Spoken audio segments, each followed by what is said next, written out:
The NFL is entering dangerous territory. And I'm not just saying that. And I wouldn't just say that. And it's not just because Alex Highsmith got snubbed from the Pro Bowl. It's why he got snubbed from the Pro Bowl.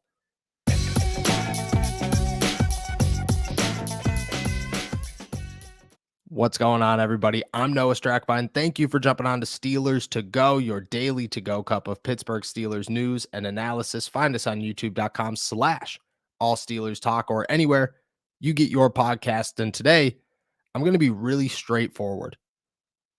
Man, as much respect as I have for TJ Watt, there is only one argument to make on who got snubbed in the AFC when it comes to making the Pro Bowl.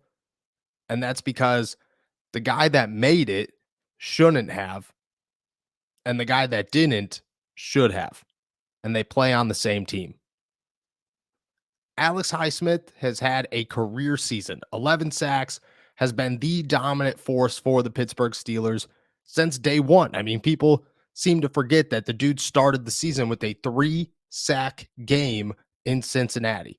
Nothing has stopped since. The guy has not slowed down. He's continued to just prove time and time again that there is no left tackle that can stop him. I mean, this is Alex Highsmith's year. The dude is earning himself a major payday next offseason. And even if that's not in Pittsburgh, it's somewhere because the dude's talents are there and he's proving them. Apparently, he's not doing it enough, though, to make the Pro Bowl or to even be the best outside linebacker on the roster. And that's where this entire conversation goes. It's not, I'm not into, oh, this guy got snubbed. Let's look at the stats and compare them to other teams. You don't know that team's situation. You don't know how they utilize that player. You don't know who they've played.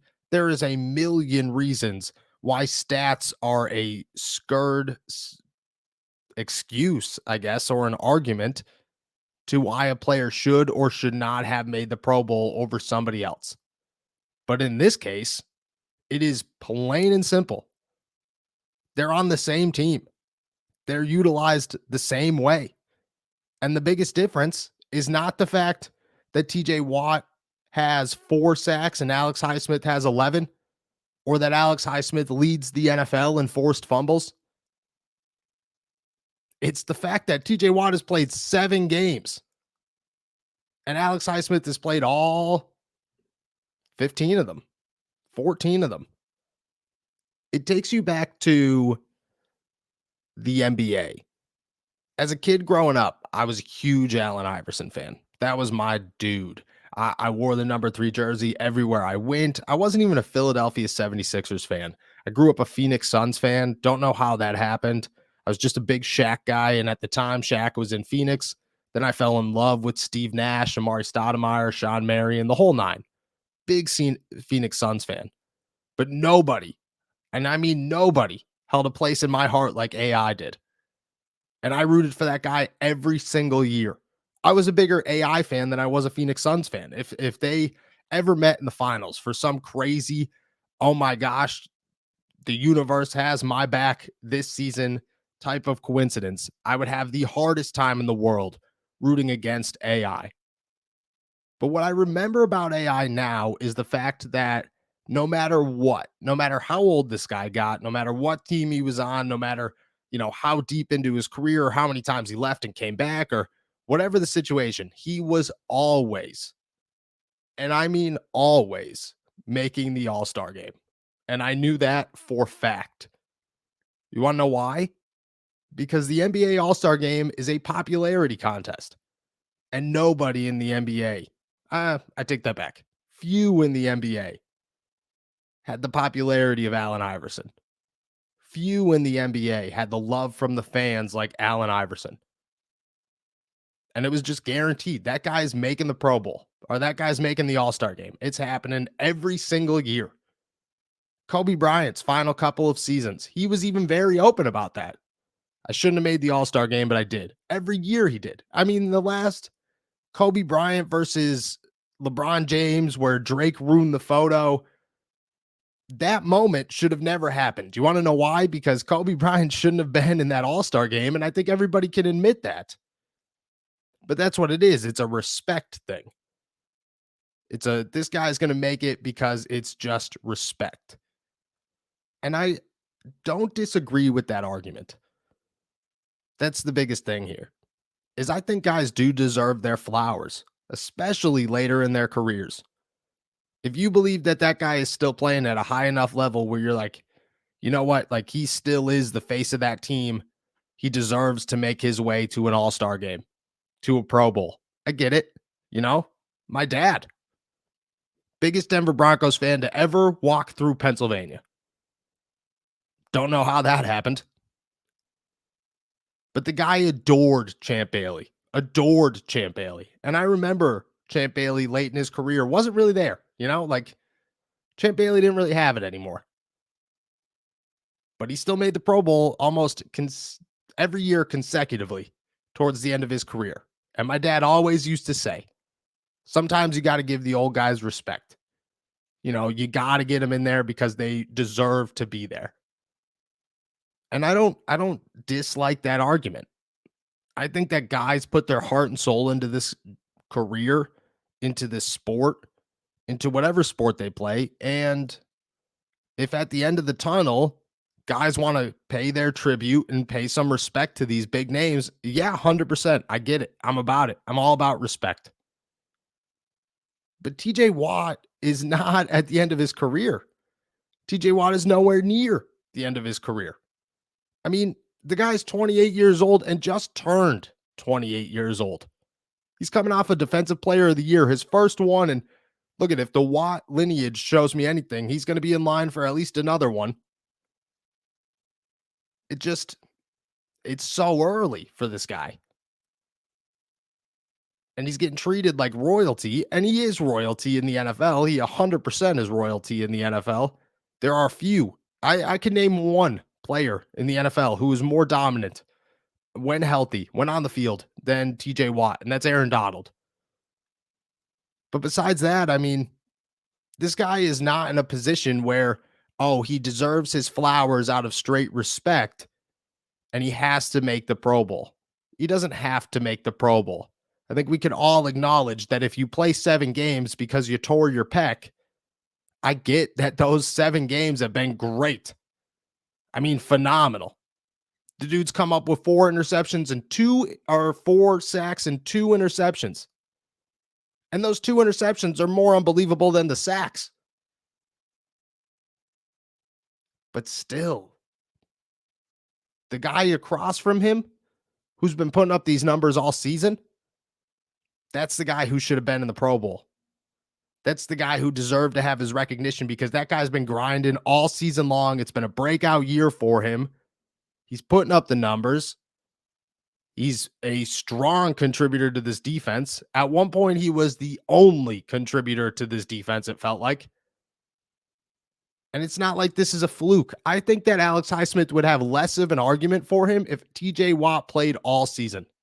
If TJ played all year and Alex Highsmith was there still putting up huge numbers like he's doing, you could make the argument, well, you know what, TJ's on the other side of him. But that hasn't been the case. Alex Highsmith has done this almost exclusively without TJ Watt. And because of that, I mean, I don't know, you have to take it for face value. And that face value is the guy that made the Pro Bowl is not having as impressive of a year as the guy who did make the Pro Bowl. And the tough part is I don't know how to go about fixing it. Because in the NBA, it's a fan vote. And I don't enjoy the fan vote. In the NFL, 1/3 of it is a fan vote. And I think that fans deserve to have a vote.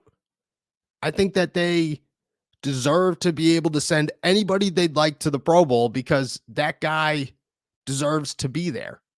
I think the problem with that is that you're going to get a lot of people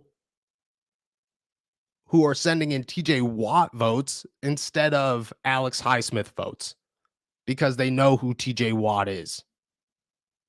And because they love TJ Watt. That's their favorite player. And I get that. Like, I do. Trust me, I get that. And I don't know where that line should be drawn. But it's got to be fixed somehow. There's just no way that the NFL could continue moving forward with this one. You know what I mean? Like there's the Christian McCaffrey argument that I've seen all night and all morning of this guy should have made, and here's the stats, and this is why he's better than everybody who did make it. Again, I just don't think that's a justified argument. There are too many variables. I think the name that stands out the most in the Christian McCaffrey argument is Miles Sanders. And here's the thing: Miles Sanders is on the best team in football. He's helping his team be the best team in football. So sorry, but I think that holds dividends over anything. And I just think that those arguments don't make it for me unless they're on the same team and they play the same position. Then I feel like it holds some ground, especially when one has played half the season and the other one's played a full. And the one who's played the full has had better stats, is having a breakout year, leads the NFL in forced fumbles, which is a huge statistic. It is not a, oh, well, you know what? Like, that's a good one. But no, it's forced fumbles, man. You are producing turnover opportunities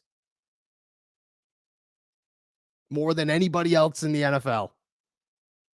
I don't know.